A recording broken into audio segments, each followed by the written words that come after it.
આજરોજ 19/1/2026 પ્રાંત અધિકારી સાહેબ ને મામલતદાર સાહેબ શ્રી વસઈ ગામની અંદર એરપોર્ટના સર્વે પ્રાથમિક સર્વે અનુસંદર્ભે પધારેલ અને તલાટી મંત્રીને એવું કહેવામાં આવેલ કે ભાઈ સરપંચશ્રીને કહેજો કે ભાઈ ગ્રામજનોને હાજર રાખે. 200થી વધુ ગ્રામજનો આજે હાજર રહ્યા ત્યારે પ્રાંત અધિકારી સાહેબ શ્રી છે એ સીધા આપણે સર્વે કરવા માટે નીકળી ગયા અને ગ્રામજનોને મળ્યા વગર એને કીધું કે ભાઈ હું મારું કામ કરવા માટે આવ્યો છું. એટલે ગ્રામજનો અહીં ખેતરે આવ્યા અને પ્રાંત અધિકારી સાહેબ પાસેથી સર્વે કરવાનો ઓર્ડર માગ્યો.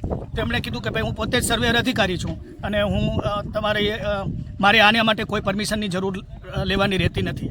એટલે અમે તમને કીધું કે ભાઈ સર્વે કરવા માટે જે જમીન સંપાદન અધિકારી હોય તે આવે, કલેક્ટર સાહેબ આવે અથવા બીજા કોઈ અધિકારી આવે અને એ અધિકારી ન આવે તો એના થ્રુ નિમણૂક પત્ર હોય કે કલેક્ટર પત્ર લખે ભાઈ પ્રાંત અધિકારીને કે તમને જમીન સંપાદન અધિકારી નિમવામાં આવ્યા છે.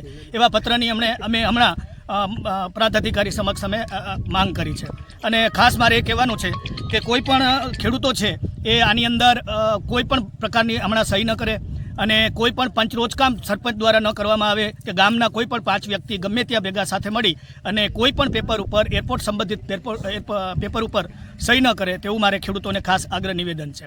અમારી જમીન ફળદ્રુપ છે જ, કારણ કે સરકારે અમને 22,000 રૂપિયા પર હેક્ટર દીઠ મગફળીના નાખેલા છે. એના ઉપરથી સરકારના ચોપડે તો સાબિત થાય જ છે કે અમારી જમીનમાં મગફળી થાય છે. આ સાથે જીબીના રેકોર્ડ તમે તપાસો તો અમારી જમીનના લગભગ જેટલા બી ખેડૂતો છે, જેટલા બી પ્રભાવિત ખેડૂતો છે એના બધાના તમે જીબીમાંથી લાઇટ બિલના રેકોર્ડ કઢાવી લ્યો. તમારે સર્વે સહેલો થઈ જાય કે ભાઈ અહીંયા 10 વર્ષથી મોટર ચાલતી હોય એનો મતલબ એવો થયો કે જમીન પિયતવાળી છે તો જ 10 વર્ષ મોટર ચાલે.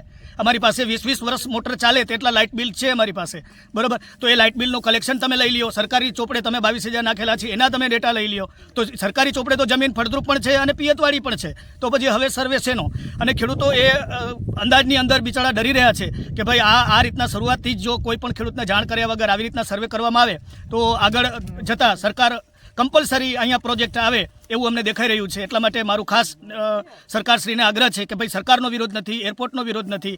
જમીન સંપાદન અધિનિયમ 2013 મુજબ ફળદ્રુપ જમીન સંપાદન કરવી એ માત્ર સરકારનો અંતિમ વિકલ્પ છે.